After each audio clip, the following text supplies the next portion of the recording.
Simon, are you ready? Okay, rehearsal, ladies, please. Action. There's so many people graduating media, it's ridiculous. And there are so little jobs, and not many places are willing to offer new people the opportunity to gain experience because they haven't got any experience. So it's just this vicious circle. I have a real passion for the placement scheme, partly because I've worked in other places within other media industry areas. And placements there tends to be something where we tick a box if we do it, but it doesn't really matter how we do it. It took me 2 years to try and find work experience. Luckily for me, we have a very proactive HR team who understand the assets of this business. Lots of the people who work for Lime have been here for a long time, wealth of knowledge, wealth of experience, and they didn't have anybody to pass it on to.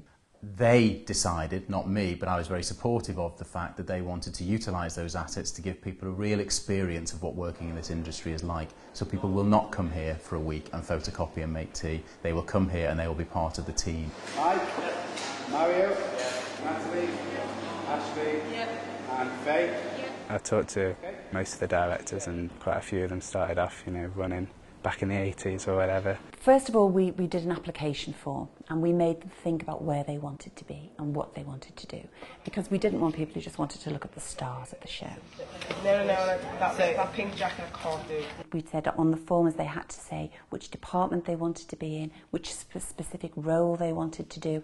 So they've done a bit of research, because in the real world when they go for jobs, they've got to do research. If we can free up a great week work of intensive, useful work-based training, much better to have them in for a good week than a bad month. We've taken the cassette compartment out so that we can actually see what's going on. On the first day I was introduced to everybody in the workshop and almost immediately given a bunch of cables and said, right, fix them.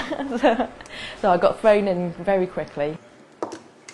In that area, I think that we do need to look at succession planning. So it was an excellent opportunity for us to get somebody in for a week, and she's still here. And she's still doing a degree. Peter will take me to one side. OK, what we're going to have to do is strip everything out. He'll show me what's wrong with it, what the crew have said is the problem, and then he'll go through slowly how he diagnoses the problem and fault finds, which has been an important aspect, really, of me being here, because it's the one thing they don't teach us in university, how to fault find, and it's such a big part of the job, which I never knew before coming here. You do get something back in return. It's not a one-way thing. It's nice to be able to see people taking all that information in and benefiting themselves. This is a really popular scheme with our staff, and people want a mentor. It's a different experience for them, but for us, it improves their soft skills. So there's a nice additional element that we get as a business from this. It's the people that make it. They're all willing to, especially Peter King, to teach me everything he knows, when some people just put you in the corner, make the cup of tea, and they've made me cups of tea, so it's brilliant. Today, we'll begin the SU, and it's the same episode, so you won't need to change.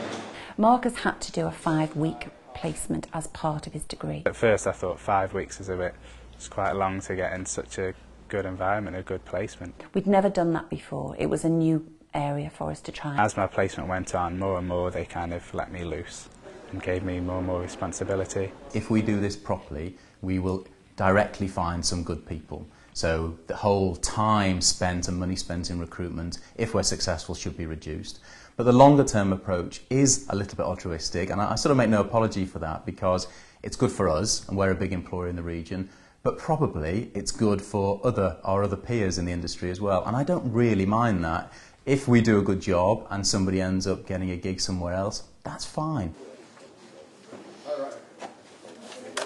I did a course called Contemporary Lens Media, which was a kind of posh way of saying photography and video production.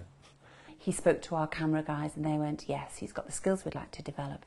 So he came in and shadowed, worked with them, and he's now freelancing for us.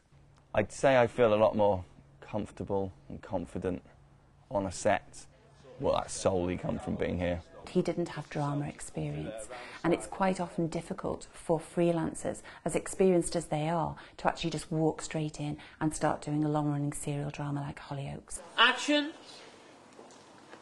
The ROI for us is, do we feel as a business that we are doing the right thing and that we are getting something back for it? And the fact that we've had over 130 people come through this, the fact that a percentage of those guys have stayed with us, a fact that I know a bigger percentage will come back to us, that to me is enough of a return.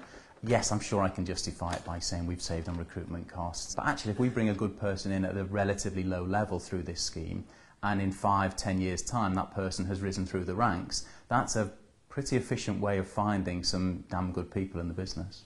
You don't stop learning here, and that's why it's such a good environment. They're very willing to go out their way and help you with what you want to do, not just what they want you to do. It's easy to just go, oh, it's never going to happen, and go off and, you know, become a fishmonger. I think it's if you really want it, just keep going, because there are places that will offer it, such as this.